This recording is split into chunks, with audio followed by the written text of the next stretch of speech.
The legacy of George H.W. Bush, if you want to know about the man, you go to somebody that's known him for 41 years. Gordon James, right here in Phoenix, Arizona, but you have been with the Bush family for 41 years. Yep, it all started, grew up here in Phoenix, but I was living in Des Moines, Iowa, and I got a call from my former commanding officer in the Iowa National Guard, and he said he had a guy that was running for president. I was in the real estate management business and needed some office space.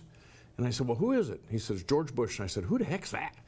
He explained to me, and I said, well, that'd be great. And several months later, the president came in and opened up the office, and it was love at first sight.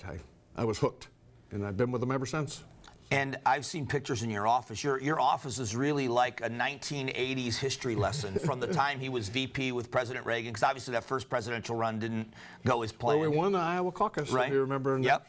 He attributes that to got to be president because of 1980 Iowa caucuses. But he has been a part of some of the biggest things in the 20th century. He joined the military because of Pearl Harbor and fought as a naval aviator. He was, when President Reagan, the attempted assassination, he had to run the country. And then pushing Saddam out of Kuwait. I mean, he has been in part of some of the biggest events, certainly in my lifetime and before.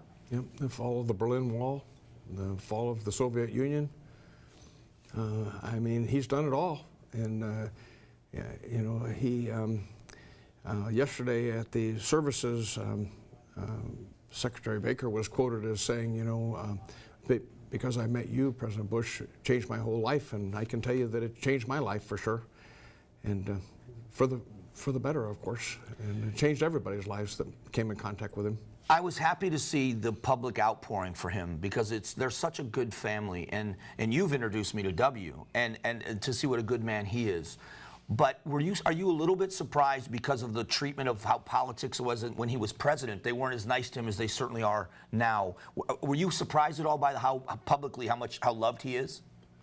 I wasn't surprised. I was just kind of overwhelmed. Yesterday we went directly to the rotunda from the airport, and the lines that were queued up to go in and view the casket in the rotunda were just, there were thousands of people lined up to see him. And I wasn't surprised. I was just kind of overwhelmed by the whole thing. The celebration of his life in that National Cathedral was amazing. And I want people to see that missed it, just the end of W's tribute to his dad. Now, he holds it together as a former president himself, speaks on behalf of his family, but he gets choked up when he talks about his dad. Watch this.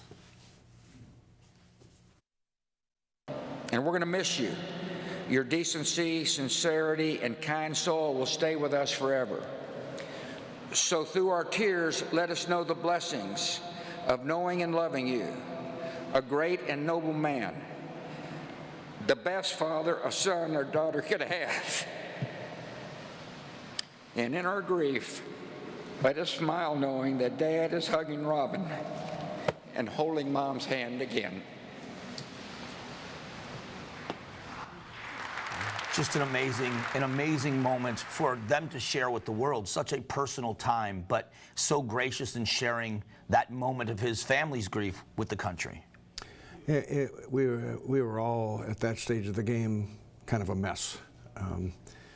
But after he spoke and the processional and the casket were being rolled down the center aisle, President Bush and Jeb and Neil and Marvin and Doro were all shaking hands and saying hello to all their friends. And he got to our side and was, you know, high-fiving everybody, and it just kind of broke the tension a little bit and made us all feel better.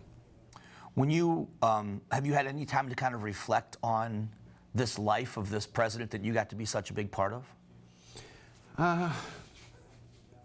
I think more on just how it changed my life.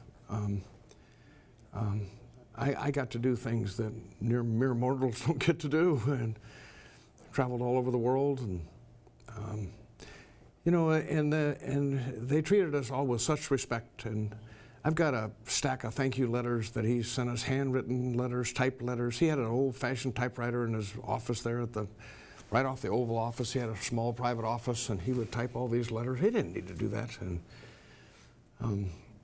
you know, and every time we saw him, I never did a trip for him where he didn't personally thank me at the end of the trip.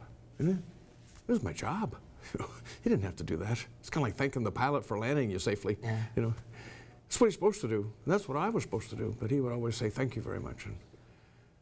And we're blessed to know him. Yeah, he was. We were blessed to have that family be such a part of American politics, and to watch the outpouring of love. I think it was genuine from everybody in the room, from the Bush family to the country, and back from the country to the Bush family. It was such a sight to see. And I just want to say thank you, because in all of this, I know it's so tough for you because you're so close, but you've been so gracious on the radio show and the TV show to come and share with us.